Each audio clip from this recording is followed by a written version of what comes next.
차량 운전자가 미처 발견하지 못했다는 것인데요. 보호자와 잠시 떨어진 상태에서 벌어진 일이라고 합니다. 예. 안타깝네요. 유모차를 세워놓고 장난감을 가지러 이제 갔어. 갔다가 이제 돌아오는 길에 저기 승용차 옆에 작은 유모차를 거기 세워놓으니까 보이질 않죠, 그게. 어쨌거나 끝까지 확인 못한 제가 잘못이죠. 아파트 단지 내에서 자주 발생하는 사고 때문에 주민들도 할 말이 많습니다. 불안해요. 아파트 입구에 어린이 승하차 장소를 만들어 주시면 좋겠어요. 차들이 좀 천천히 다녔으면 좋겠죠. 요 앞에 안에서는. 서로의 입장이 있습니다. 네, 많은 사람들이 편안하게 이용하는 아파트 단지 내 도로, 과연 어떤 위험성이 있는지 알아보도록 하겠습니다. 네, 사고가 발생한 아파트 안전기준에 합당한지 점검해봤습니다. 단지 내 도로폭은 5.4m, 규정에 턱없이 못 미쳤는데요. 예. 또한 단지 내 통행 차량의 속도 역시 규정 속도인 시속 20km를 초과하는 경우가 많았습니다.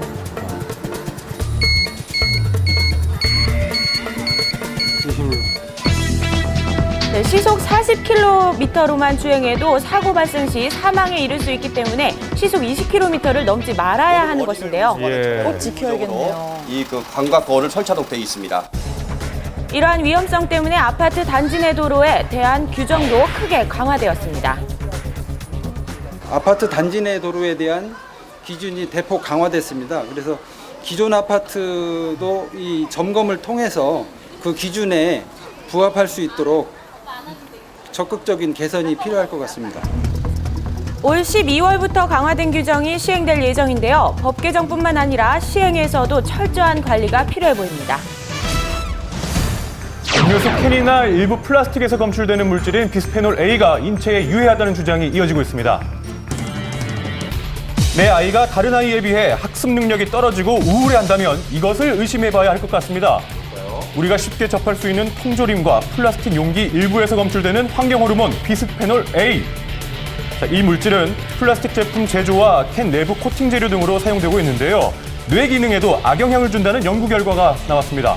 누구나 사용하는 건데요. 비스페놀 A와 같은 어떤 물질들이 이러한 성장, 특히 이제 정신행동적인 영향을 준다는 것은 상당히 의미가 있다고 생각을 합니다.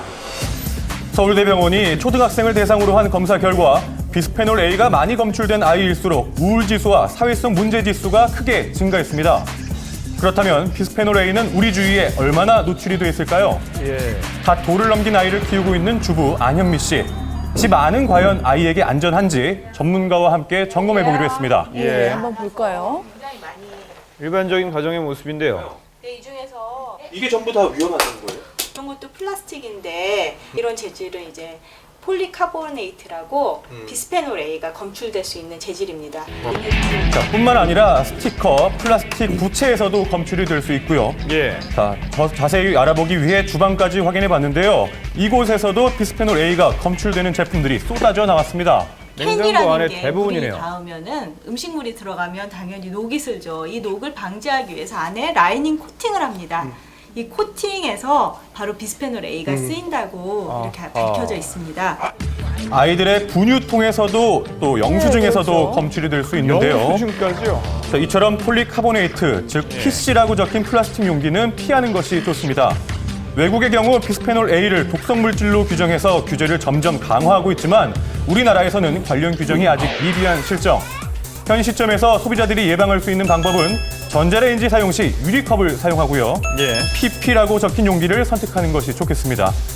유해하다는 증거가 끊임없이 계속되고 있는 만큼 규제 범위에 대한 종합적인 검토가 절실해 보입니다. 걱정이네요. 말도 많고 탈도 많은 기초연금법에 대한 논란이 점점 가속화되고 있습니다.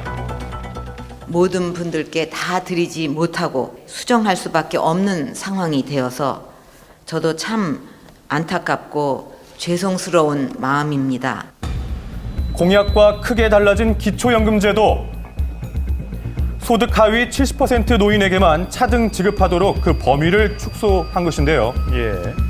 기초연금법에 최소 보장액 10만 원을 명시하지 않아 논란이 있었습니다. 자, 어제 종묘공원에서는 이를 규탄하는 모임이 있었는데요. 지금 이곳에서는 정부의 기초연금안을 둘러싸고 여러 사람들의 열띤 설전이 오고 가고 있습니다.